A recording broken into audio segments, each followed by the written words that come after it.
Controversy जिस पर मैं आपका ध्यान आकर्षित करना चाहता हूं, हालांकि आपने उसके बारे में कई बार बोला होगा, वो है ईवीएम।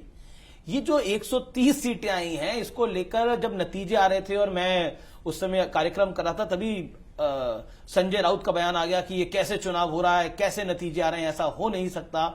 मतलब एक तरह से एक रोना गाना, मतलब वो स्टार्ट हो गया था। ये ईवीएम कितनी बड़ी रिस्पॉन्सिबल है बीजेपी की जीत में? देखिए, ये जब जीतते हैं तो ईवीएम पे बोलते नहीं है, हारते हैं तो ईवीएम का रोना शुरू कर देते हैं। इस देश के सुप्रीम कोर्ट ने एक बहुत ही डिटेल्ड जजमेंट ईवीएम पर दिया हुआ है, सारे पहलुओं का उसके ऊपर विचार किया। इसीलिए वापस अभी जब केस इन्होंने की तो कोर्ट ने कहा कि आप हारने के बाद रोना छोड़ दो। मूल रूप से मैं सवाल पूछना चाहता हूं, एक ही दिन चुनाव होता है, झारखंड में विपक्ष जीतता है, जेएमएम और कांग्रेस जीतती है, और या हम जीतते हैं। वहां पर उनकी जीत पर कोई सवाल या निशान नहीं है। वहां ईवीएम एकदम अच्छा है, कोई प्रॉब्लम नहीं है, और यहाँ ईवीएम खराब है। यहाँ एक लॉजिक लेके आया कि बैटरी 99% नहीं, उसके ऊपर 99 क्या 100 हो कि 90 हो कि 60 हो, कोई उससे फर्क नहीं पड़ता। ये भी कोर्ट में प्रूव हो चुका है। मैं सवाल पूछना चाहता हूं कि लातूर जिले में, लातूर शहर से लड़े अमित देशमुख, लातूर ग्रामीण से लड़े धीरज देशमुख। धीरज देशमुख हार गए, अमित देशमुख जीत गए।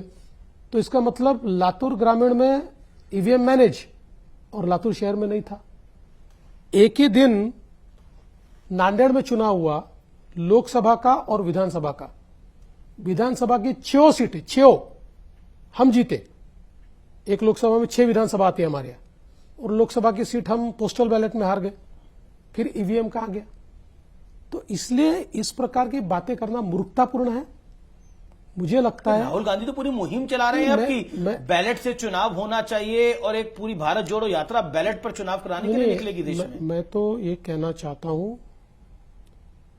ये सब ईवीएम पर बात करने की जगह थोड़ा आत्मचिंतन अगर करेंगे तो भविष्य में कभी न कभी कराएंगे। और इसी प्रकार से डिनायल मोड में रहेंगे, अपने अपयश को, अपनी डिफीट को किसी और के ऊपर ठिकरा फोड़कर अगर ये एक प्रकार से शाय अवे होने का प्रयास करेंगे, ये कभी चुनकर नहीं आएंगे। जी, लेकिन राहुल गांधी जो एक यात्रा निकालना चाह रहे हैं ईवीएम को लेकर, भारत जोड़ो यात्रा की तर्ज पर, उनको लगता है कि ये यात्रा निकलनी चाहिए। और एक लॉजिक भी देती है कांग्रेस पार्टी, और विपक्ष लॉजिक देता है, बड़ा चुनाव जीत जाते हैं, छोटा चुनाव हमें जितवा देते हैं। जैसे हरियाणा जीत गए, जम्मू कश्मीर जितवा दिया, महाराष्ट्र जीत गए, झारखंड हमें जितवा दिया, ये लॉजिक देते हैं वो लोग। हरियाणा और जम्मू कश्मीर में क्या अंतर है? दोनों छोटे स्टेट है। सवाल यह है, अगर ऐसा होता, सबसे बड़ा चुनाव तो लोकसभा का हुआ। लोकसभा के चुनाव में आपको 99 सीटें कैसे मिली? लोकसभा के चुनाव में हम लोग तो 400 पार जाना चाहते थे, लेकिन हमको सीटें कम मिली। तुलना में हम लोग जितना मानते थे उतनी सीटें नहीं मिल पाई जी। तो ऐसा क्यों हुआ? तो मुझे लगता है कि ये मूर्खतापूर्ण बातें इन्होंने बंद करनी चाहिए।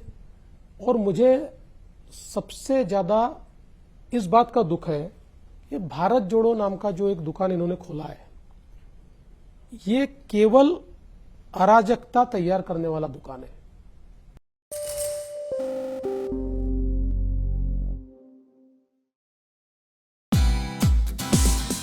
Thank you for watching CNBC TV 18. For all our top stories and news updates, follow us on our social media platforms.